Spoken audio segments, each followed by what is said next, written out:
So my guest today, no stranger to the Valley, Larry Gottlieb. Larry, thanks for joining us here. Thanks for having me. Your show, The Seer's Explanation. I mean, I was amazed because that brought up a whole side of you that I really was not aware of. You know, you've been in the Valley for a long time, musician, computer guy, ex-mayor of Basalt and everything like that. But I didn't realize that this part of you, and I love this kind of stuff. I mean, it's kind of a quantum mechanics journey, you know, that I think more people, maybe especially in this area, are kind of in tune to, or kind of being more aware of. So all of a sudden your book comes out, I'm like, wow, this is like pretty amazing, you know. And my analogy is kind of like the first time you try a new pair of skis, you know, the first turn you take, you know you like it, you know. Then you realize you're going to start skiing black diamonds. It's like, whoa, it's like you got to hold on for the ride, because this is really a thinking book. So give us a little background on the book, or how this whole book came about. Well, it's an adventure story. Yeah, you know, very much. We think of adventure stories as being stories about things that take place out here. And they can be recorded by these television cameras and played back. And, you know, the jungles and rivers and mountains and all this stuff. But there are journeys that you can't see. Mm-hmm. They're hidden. And in my book, they're at least as exciting as the ones that we undertake out there in the world. Mm-hmm. And so this is an adventure story. And you're talking the adventure story between the years, right? Well, yeah. I mean, it's an inner adventure. And it's a story about myself, essentially, thinking he knew how the world works and what it is and how life works and how to, you know, having absorbed all these rules from the culture and the parents about how to be happier and how to avoid unhappiness and discomfort and all that stuff. And suddenly one day having something happen that turned me in a completely different direction. Just to try to make that a little bit more clear, we have an explanation of how the world works. We transmit that through our culture, and it's mostly done through our parents, but then of course there's aunts and uncles and teachers and stuff like that. And that explanation is like water to the fish. You know, there's this wonderful thing about the fish doesn't know about the water that he's in because it's all he's ever known. Mm-hmm. It's a wonderful linguistic contradiction. And I was in this water that I didn't know I was in. And the metaphor, the water, is a metaphor for our common understanding about how the world works. And then 39 years ago, something happened that didn't even begin to fit into that explanation, into that understanding. And when that happens, you really have three choices. You can ignore it and pretend it didn't happen. Mm-hmm. You can ascribe it to some higher power, some power outside yourself that you can never hope to understand. Or you can say, maybe there's something wrong with my understanding. Maybe mm-hmm. my understanding isn't big enough to encompass what just happened. So this book is called The Seer's Explanation, and it's the story of, okay, now what? You know, mm-hmm. this happened. I can't explain it, but I want to. Mm-hmm. How do I take my understanding of the world? Can I tweak it to encompass what just happened? As it turned out, I had to junk the whole thing and start over. Oh, really? Yeah. So this is that story, and I present the explanation that I came up with to explain it. And then I say, okay, if we look at life from this explanation, what do we see? Mm-hmm. And it turns out what I saw is a completely different set of strategies for dealing with life than the conventional explanation would have called for. So a lot of the book works with the quantum physics in the quantum realm, right? And so it's the observer, you know, what are we observing type of situation. And do we have a decision as to how we're observing, I guess, would be kind of part of what we're talking about. First I'd like to let people know that the book isn't about quantum physics, and they don't need to be turned off by this boogeyman called quantum physics, which you know, is, I mean, when I went to school and studied quantum physics, the professors would fill the blackboard with stuff, numbers and symbols and all that. And for me, that's not quantum physics, that's math. You know, quantum physics, can I read you a real quick quote? Sure, sure. This is a book called Quantum Enigma by a friend of mine and a colleague of his. These are two guys who teach physics to undergraduates at UC Santa Cruz. Quantum theory tells us that the observation of an object can simultaneously influence the behavior of another greatly distant object, even if no physical force connects the two. Quantum theory also tells us that an object can be in two places at the same time. Its existence at the particular place where it happens to be found becomes an actuality only upon its observation. Quantum theory thus denies the existence of a physically real world independent of its observation. That's really all the quantum physics you need to know. Yeah, and it's, I think, something like that. You know, like you said, you can fill up the blackboard and fill up the rooms, but really when it comes down to it, it's almost like that type of explanation just gives you total freedom to go where you want to, right? And we're not trapped in a certain box that we've been raised to think that we are living, or a certain life and so forth. All of a sudden it gives us a rainbow of possibilities of how we can perceive things. So that's true. Yeah. So how have you found that people have been able to, and I don't know if I'm getting ahead here, but you know, how have people been able to use the book, or why did you write the book? You know, what was in there? Well, the book kind of exploded out of me into the empty space created by the crumbling of a marriage. Huh. You know, so my marriage fell apart, and we agreed together to end it, and there was this empty space, and I'd been talking about this stuff to my son Luke for years, and he had been saying, "Dad, you got to write this down." You know, and my resume didn't include the word author. It included all the stuff you mentioned and a couple more things, but it didn't include, and all of a sudden it just exploded out of me. I went to the coffee shop in Carbondale one morning with my laptop, and a year later I had this 220-page book. And then it's like, well, now what do I do? Yeah. You know, so I published it myself, and this is part of the process of getting it and myself out there and letting people know that there's an adventure that they could take, because I'm on that adventure. I'm still on it. Yeah. I will always be on it. Yeah, we're on the journey, right? It is going with that. So, and I think it's because I think we all have a book within us, you know. So a situation like that, you know, catapults you into writing the book type of situation. What else? I mean, just as far as the book writing process, I mean, what kind of impact has that had for you while you've been writing, or while you wrote the book? And there's nothing like writing down your story to clarify it for yourself. And so the first reason that I would recommend writing one's story down is to clarify it for yourself. And you start to look back and you start to see connections you didn't see before, and you start to see, as you just said, it's a journey, and we throw that word around, life's a journey. But I really got it in writing the book, because I saw the path.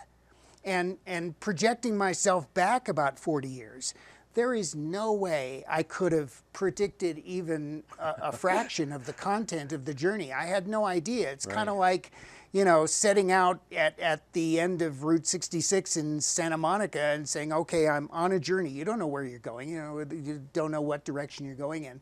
And all of these magnificent places and people come into view.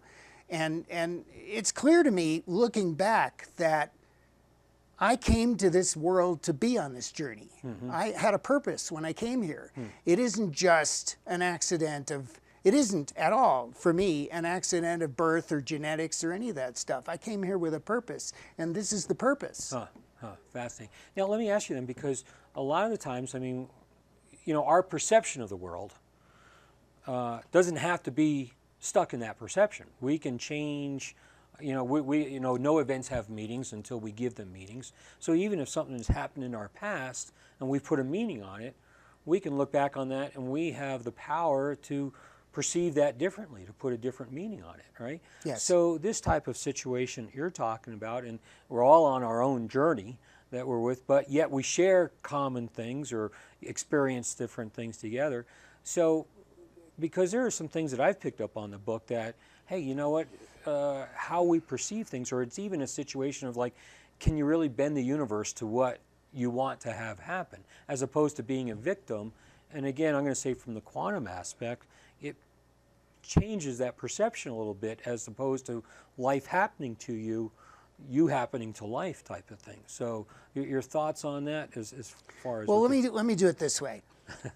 Let me briefly contrast these two explanations. Okay. So we have a story that we're told about what the universe, what the world is, and how we got to be here. And actually, there are two versions. There's a religious version and a secular version, and I'm not qualified to discuss the religious version. I have to talk about the secular. So 13.8 billion years ago, right, we have a Big Bang. And all of the energy and matter and everything we can possibly observe in the universe was in one infinitesimally small place, and whatever that was blew up.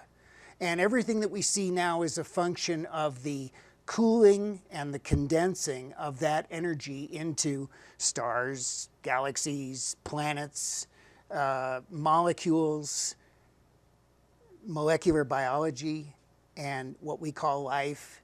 And somewhere in that process, consciousness emerges. There was a book some time ago. What was that? It was like The Origin of Consciousness in the Breakdown of the Bicameral Mind. Do you remember that? The only thing that's important about that title is the origin of consciousness in that part. It implies that there was a world, and it was evolving according to whatever natural laws it evolved according to, and somewhere along the line, consciousness emerged. Maybe it's only happened on this planet. Maybe it's happened in a whole bunch of other places, and maybe we'll find that out, and maybe we won't. So the bottom line of that explanation is that there's a world out there, and that world is pretty much the way we observe it to be. And it was there before we got here, and it'll be there after we're gone. And pretty much the best we can do is learn to deal with it, more or less effectively. So that's the bottom line of the conventional explanation. That explanation, I couldn't fit my experience into that explanation, and I had to come up with a different one.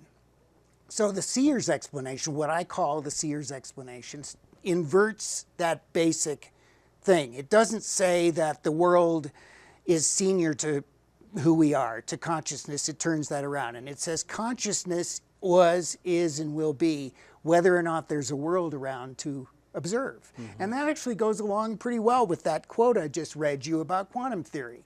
Quantum theory says the world doesn't come into actuality until it's observed. Fits pretty well to me. Yeah. So if you stand on that, on that fundamental assumption that consciousness is senior to the world, and that we bring the world into being by observing whatever that is, whatever energy patterns and vibrations, and now they're talking about string theory, which is essentially vibrations in various modes, each of which has a physical representation in terms of a fundamental particle. If you stand on that idea and you look at life, then life becomes a creative act. Yeah. Well, it's the term I like is deliberate conscious evolution.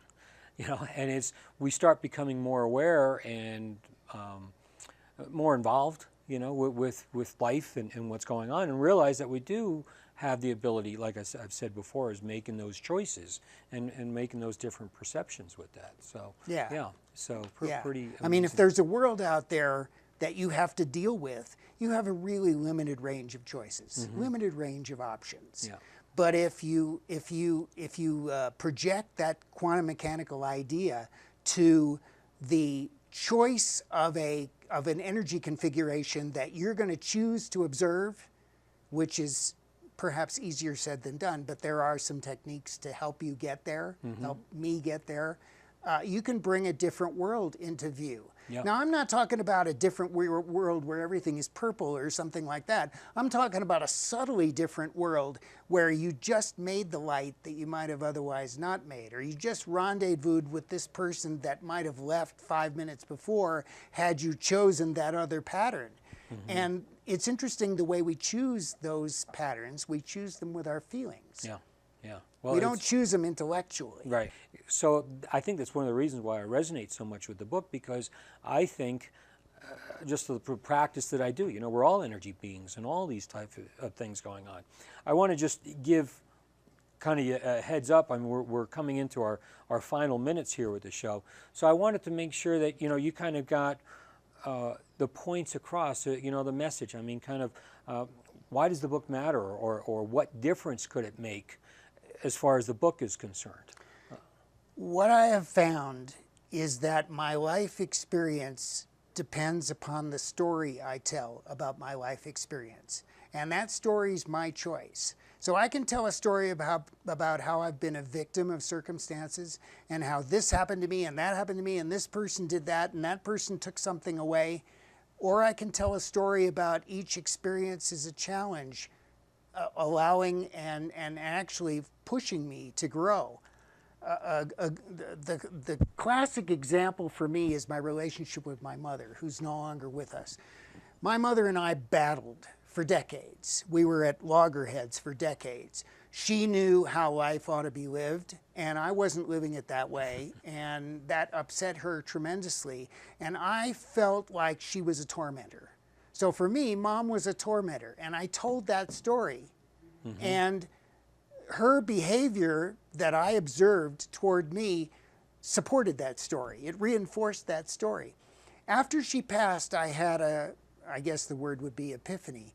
I realized I could tell a different story, and I began to tell the story deliberately, consciously, like an act of affirmation, that she wasn't a tormentor, she was a life coach. Mm-hmm. She was the kind of coach that you go out on the field with the coach, and the coach says, we're not quitting until you realize your potential. Mm-hmm. And that transformed my relationship with my mother. Yeah, sometimes I wish she were still here to talk to about that, but I talked to her anyway. Right. Uh-huh. But it transformed my relationship with my mother. And of course, your relationship with a parent is archetypical for your relationship with other people. So when that got transformed, all kinds of other possibilities started coming into being. And I think that that's an amazing, as we were talking, I mean, you can change that perception. So I think that what you just said there would be kind of a reason why people would be interested in this book to who knows when the light bulb goes on, right? And can make that kind of change for people with that. Yeah. So, yeah, fascinating. And so. I spend a lot of effort and pages explaining how that would work so that it's no longer abstract, so mm-hmm. that it's no longer just ideas, but I tell a lot of stories from my own life, and I tell them through that lens mm-hmm. of that shift in the story that you tell and how it actually alters the world that you experience. And anybody can do that. Yeah. So again, it's a story that goes along that shares your experience. That a lot of people could, who knows what experience they pick up that can change your life, because you don't need to make a big change. If you're setting off from New York on a cruise ship and you change your course 1 degree, that 1 degree can make a huge difference there. Yes. So yeah. Yes. So Larry, where can people get your book? Well, I published it through Amazon, so uh-huh. it's available at Amazon.com. You can search for my name, or you can search for the book's name, and it'll come right up. Great, Larry. Appreciate Thanks, it. Tom. So my guest today has been Larry Gottlieb, who's authored The Seer's Explanation. Great book, fun book to read. Wonderful information, and maybe have a great impact on your life. So my name's Dr. Tom Lankering. You've been watching Healthy Lifestyles. Really appreciate your interest, and thanks, and make it a great day.